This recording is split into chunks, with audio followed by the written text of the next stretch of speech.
Hello বন্ধুসকল শিৱসাগৰ জিলাৰ district and session জাজ অফিচৰ পৰা এখন জব ভেকেঞ্চি নটিফিকেশ্যন মুকলি হৈছে। ইয়াতে এটা চকীদাৰৰ পোষ্ট খালী থকা বুলি কোৱা হৈছে।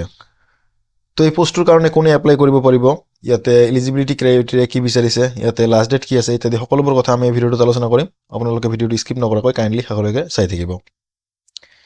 প্ৰথমতে যদি আমি চাওঁ, ইয়াতে দি আছে নেম অফ দ্য পোষ্ট চৌকিদাৰ আৰু টোটাল ভেকেণ্ট পোষ্ট ইয়াতে দি আছে এটা। এই পোষ্টটো আনৰিজাৰ্ভড হয়, তো ইয়াতে সকলো কেটেগৰীৰ কেণ্ডিডেটছে এপ্লাই কৰিব পাৰিব। মোড অফ চিলেকশ্যন দি আছে, there will be a viva post of 40 marks, তো 40 মাৰ্কৰ এটা ভাইভা হ'ব। চেলেৰি যদি আমি চাওঁ, পে বেণ্ড দিয়া আছে 12,000-ৰ পৰা 52,000 টকালৈ, আৰু গ্ৰেড পে দিয়া আছে 3,900 টকা। ইম্পৰ্টেণ্ট ডেটছ যদি আমি চাওঁ, ইয়াতে দি আছে এই এডভাৰটাইজমেণ্টখন পাব্লিছ হৈছিল 22 নৱেম্বৰ তাৰিখে, আৰু last date of receiving application দিয়া আছে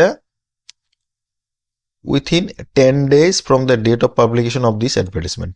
তো এই এডভাৰটাইজমেণ্টখন পাব্লিছ হোৱাৰ 10 দিনৰ ভিতৰত আপোনাৰ এপ্লিকেশ্যনখন গৈ ডিষ্ট্ৰিক্ট এণ্ড ছেছন জাজ অফিচ পাব লাগিব, শিৱসাগৰ জিলাৰ ডিষ্ট্ৰিক্ট এণ্ড ছেছন জাজ অফিচ পাব লাগিব। এতিয়া যদি আমি এলিজিবিলিটি ক্ৰাইটেৰিয়া চাওঁ, ইয়াতে প্ৰথমতে দি আছে যে candidate must B N Indian citizen, এইটোতো হ'বই লাগিব। তাৰপিছত দি আছে এজ লিমিট, ইয়াতে দি আছে যে কেণ্ডিডেটৰ বয়স 18 বছৰৰ পৰা 40 বছৰৰ ভিতৰত হ'ব লাগিব। আৰু ইয়াতে দি আছে যে ৰিজাৰ্ভ কেটেগৰীৰ কেণ্ডিডেটসকলে আপোনাৰ গভৰ্ণমেণ্ট নৰ্মছ মতে এজ ৰিলেক্সেশ্যন পাই যাব। এডুকেশ্যনেল কোৱালিফিকেশ্যন যদি চাওঁ, ইয়াতে দি আছে, ইয়াতে মিনিমাম কোৱালিফিকেশ্যন বিচাৰিছে ক্লাছ 8 পাছ। তো আপুনি যদি ক্লাছ 8 পাছ হয়, 8 পাছ হ'লেই এই পোষ্টটোৰ কাৰণে এপ্লাই কৰিব পাৰিব। কিন্তু ইয়াতে দি আছে যিসকল কেণ্ডিডেটছে হায়াৰ ছেকেণ্ডাৰী পাছ কৰিছে বা হায়াৰ ছেকেণ্ডাৰী পাছ কৰি তাৰ ওপৰত কোৱালিফিকেশ্যন আছে, তেখেতসকলে এই পোষ্টটোৰ কাৰণে এপ্লাই কৰিব নোৱাৰে। এতিয়া যদি আমি এপ্লিকেশ্যন প্ৰচেছ চাওঁ, তো আপোনালোকে এই পোষ্টটোৰ কাৰণে ষ্টেণ্ডাৰ্ড এপ্লিকেশ্যন ফৰ্মৰ থ্ৰুৱেদি এপ্লাই কৰিব পাৰিব, মানে আপোনাৰ অফলাইন এপ্লাই কৰিব লাগিব।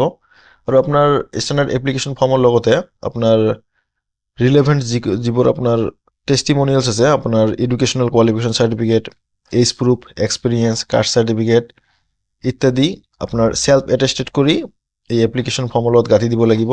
আৰু আপোনাৰ 2 কপি পাছপৰ্ট চাইজ ফটো লাগিব। এইখিনি দিয়াৰ পিছত আপোনালোকে আপোনাৰ এপ্লিকেশ্যন ফৰ্মখন ধুনীয়াকৈ এটা এনভেলপত ভৰাই ল'ব, আৰু এনভেলপৰ ওপৰত এই কথা এষাৰ লিখি দিব যে application for the post of chowkidar. এতিয়া আপুনি 2 ধৰণে জমা দিব পাৰিব আপোনাৰ এপ্লিকেশ্যন ফৰ্মখন। প্ৰথমে আপুনি বাই পোষ্ট পঠিয়াই দিব পাৰিব, আৰু আপুনি যদি বাই পোষ্ট আপোনাৰ এপ্লিকেশ্যন ফৰ্মখন পঠায়, তেনেহ'লে এইটো এড্ৰেছত পঠাই দিব। ইয়াতে এড্ৰেছ দি আছে, to the district and session জাজ Sivasagar, new judicial court building, Bishnunagar, near SP office Sivasagar, pin 785640।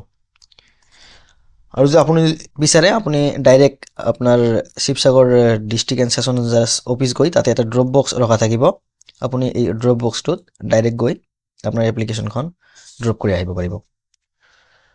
আপোনালোকে যদি অফিচিয়েল নটিফিকেশ্যনখন পঢ়ি চাব বিচাৰে, এই লিংকটোত ক্লিক কৰি অফিচিয়েল নটিফিকেশ্যনখন পঢ়ি চাব পাৰিব। এইটো লিংকত ক্লিক কৰি আপোনালোকে ষ্টেণ্ডাৰ্ড এপ্লিকেশ্যন ফৰ্মখন ডাউনলোড কৰি ল'ব পাৰিব।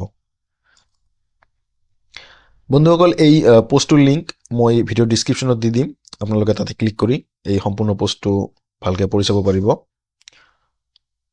তো আশা কৰোঁ এই ভিডিঅ'টো ভাল লাগিছে। যদি ভাল লাগিছে লাইক এটা কৰি দিব। আমাৰ চেনেলটো যদি ছাবস্ক্ৰাইব কৰা নাই, কাইণ্ডলি আমাৰ চেনেলটো ছাবস্ক্ৰাইব কৰি দিব। আমি এনেকুৱা জব ৰিলেটেড টপিকছত ভিডিঅ' অলমষ্ট ডেইলি পাব্লিছ কৰি থাকোঁ। ধন্যবাদ।